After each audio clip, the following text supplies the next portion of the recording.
¿Qué tal, amigos de Impacto Venezuela? Bienvenidos a nuestra mesa de análisis. El día de hoy contamos con la presencia del profesor universitario Benigno Alarcón, además de ser director de estudios políticos de la Universidad Católica Andrés Bello. Profesor, le saludamos. ¿Cómo está? Bienvenido a Impacto Venezuela.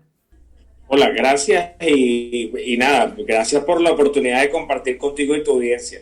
Sí, pues queremos el día de hoy conocer de primera mano cuál será esa recomendación inicial que le da una persona con la pericia y la experiencia que tiene usted en esta área a los políticos venezolanos en este minuto, en lo que han denominado internacionalmente el peor momento político que pudiera estar atravesando Venezuela en este año 2021. El escenario, pues dos asambleas nacionales que cada quien la cataloga como legítima, están alando prácticamente la cuerda de un lado y de otro. ¿Y quién está en el medio? Pues nada más y nada menos que el venezolano. El que sufre, el que se monta en el metro, el que gana $2, el que se ve afectado por esta situación. Profesor. Bueno, yo creo que lo más importante para el sector democrático del país es básicamente cuidar su legitimidad, o sea, la conexión con el ciudadano de a pie, la conexión con la gente en la calle es lo fundamental, mucho más allá de la denominación gobierno interino, mucho más allá el control de la asamblea o el reconocimiento de la continuidad de la asamblea, muchísimo más importante es la legitimidad.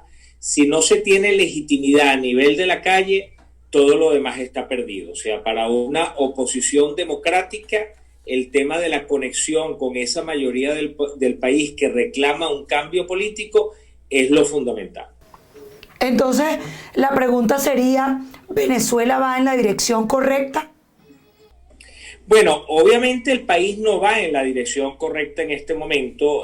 Nosotros estamos teniendo tuvimos un año muy complicado en el 2020 y el 2021 no luce como un año fácil y no luce ni tan siquiera menos complicado que el año pasado. ¿Por qué? Bueno, porque básicamente lo que estamos es en un proceso continuo de autocratización del régimen venezolano, donde lo que viene haciendo desde el año pasado, primero por los controles sociales que le permitió la pandemia a países como Venezuela, pero también a otros regímenes autoritarios, se logró un mayor control social. O sea, la posibilidad de protestar, la posibilidad de reclamar en la calle los derechos políticos, la posibilidad de movilizarse políticamente, el año pasado estuvo muy restringida por las condiciones que todos conocemos. Y este año es un año que luce muy difícil por diferentes factores. O sea, en primer lugar tenemos una comunidad internacional con cambios no solamente como por ejemplo en la política norteamericana, pero también cambios en el mundo en general. ¿Por qué? Porque vienen saliendo básicamente de un año de pandemia y los países necesitan recuperarse económicamente, necesitan de alguna manera rehacer sus economías y recuperarse de todo el daño social que se produjo por un año de pandemia que no ha terminado, que se extiende por una parte de este año, aunque haya vacunas. Pero también por el otro lado tenemos un año donde hubo elecciones el año pasado en Venezuela, donde el régimen aprovechó las elecciones para desplazar de la Asamblea Nacional a la oposición y para decir que ahora ellos controlan la Asamblea Nacional, y un año donde evidentemente se han dado pasos muy importantes en ese proceso de autocratización, de mayor control del poder. Pero hay una cosa, profesor, y es que hay una población que desde hace más de un año está esperando y poniendo, digamos, sus ojos en esa luz al final del túnel en un Juan Guaidó, un presidente interino que ha sido reconocido por más de 50 países y que todavía esa Asamblea Nacional que él llama legítima ha sido reconocida por una cantidad de países. Pero nosotros que tenemos el pulso de la calle, profesor, que hacemos encuestas a diario y que conocemos, digamos, de primera mano lo que piensa y dice la gente, una de las cosas que más nos plantean es eso. Pareciera que a la dirigencia política opositora se le venció su tiempo, pareciera que ya en este minuto no están alineados con los intereses de la gente y, bueno, millones de críticas más que se le hacen a todo el gobierno interino, a la presidencia interina. Entonces, esas recomendaciones que vienen de usted sería que hay que cambiar la estrategia en este momento de la oposición venezolana. Sí, definitivamente hay que repensar la estrategia porque la estrategia que se había planteado en el 2019 y el 2020 En primer lugar, no funcionó, y en segundo lugar, va a funcionar menos ahora. ¿Por qué? Porque, bueno, las condiciones políticas han cambiado y las condiciones, digámoslo así, de la comunidad internacional también han cambiado.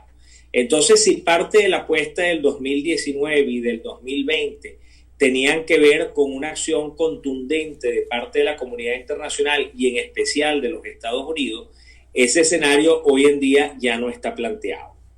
Entonces, bueno, eso obliga de alguna manera a repensar qué es lo que se va a hacer.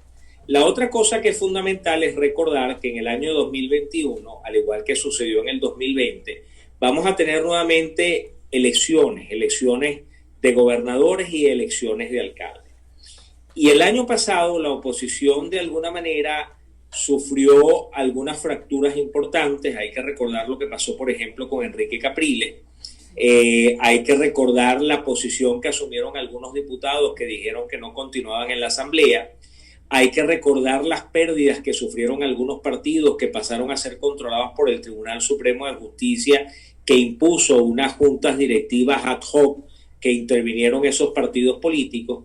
Y si todo esto sucedió el año pasado, cuando el gobierno no tenía control de una Asamblea Nacional, que podemos discutir si es legítimo o no, yo estoy de acuerdo, yo particularmente no comparto el calificativo de legitimidad de esa Asamblea, pero independientemente de eso, el gobierno no tiene el control de la institución y el control territorial del país, porque esto básicamente es una situación de facto, es una situación de fuerza.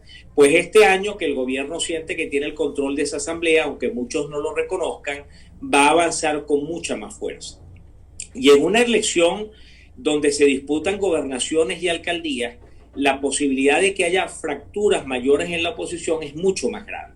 Entonces, evidentemente, la oposición tiene que repensar muy bien cuál va a ser su estrategia, primero de cara a seguir impulsando un proceso de democratización del país que ya no se puede impulsar con las estrategias del 2019 y 2020, pero también que va a ser de cara a estas elecciones del 2021, porque estas elecciones, si se toma una decisión equivocada, pueden terminar de alguna manera fracturando muchísimo más a la oposición. Entonces, bueno, estos son temas que tienen que ser revisados sin lugar a dudas. Y un tercer tema que tiene que ser revisado es cómo se recompone a la oposición. ¿Quiénes toman las decisiones en la oposición?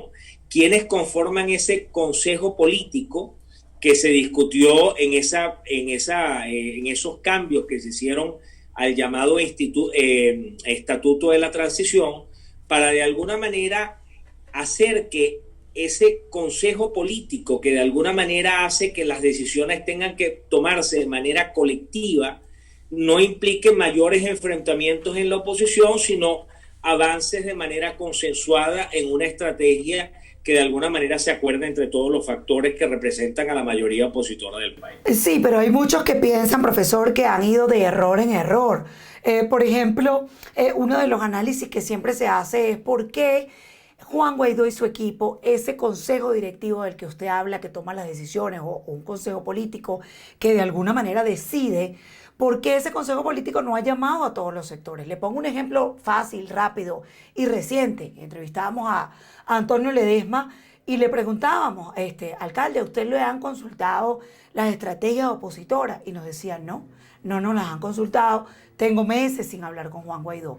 También veíamos la diatriba política que se armó entre María Corina Machado y Juan Guaidó. Y en su momento, con mucha arrogancia, Juan Guaidó rechazó todo lo que fuera recibir algún tipo de asesoría por parte de María Corina. Pero ahora en enero, cuando ya el agua está en el cuello, cuando la situación ya es la hecatombe política de la oposición, entonces ahí sí le hace un llamado a María Corina Machado y le dice, ven, quiero escuchar a todos los sectores y todos son necesarios.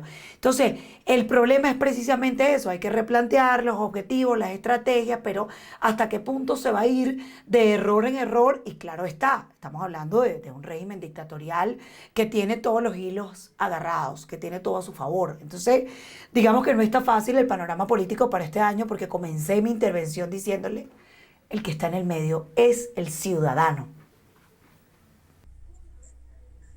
De acuerdo, pero a ver, hay algunas puntualizaciones que vale la pena hacer, ¿no? En primer lugar, yo creo que no es justo, y esto no es una defensa a Juan Guaidó ni a la oposición, pero yo creo que no es justo cuando nosotros atribuimos el no haber tenido un cambio político simplemente a los errores de la oposición, porque eso es decir de alguna manera que el gobierno no tiene poder, que el gobierno no tiene la fortaleza para mantenerse en el gobierno por la fuerza. Y la realidad del asunto es que nosotros podemos, sin lugar a dudas, señalar algunos errores de la oposición, pero no podemos pensar, no podemos subestimar la fuerza que el régimen tiene. No podemos subestimar que este es un régimen que controla las instituciones, que controla la Fuerza Armada, que controla las policías, que tiene más de 100.000 hombres armados en colectivos que no son fuerzas estatales, sino paraestatales. Y de alguna manera el gobierno con estos mecanismos de control ha logrado mantenerse en el poder. Eso no se puede subestimar. Incluso enfrentado a una potencia como los Estados Unidos, incluso con la amenaza de que los Estados Unidos en algún momento pudieran tomar alguna decisión cuando decían que todas las cartas estaban sobre la mesa. Pero la realidad del asunto es que este no es un gobierno que podamos subestimar. De la misma manera en que no se podía subestimar el gobierno cubano cuando Estados Unidos amenazaba de quitar a los Castros del poder, y después de muchos años, después de 6 décadas, ellos siguen gobernando básicamente. Entonces ahí hay que tener cuidado, porque no todo lo que sucede tiene que ver con los errores de la oposición, sino también con las fortalezas del gobierno, que además está apoyado de alguna manera por las autocracias más longevas del mundo.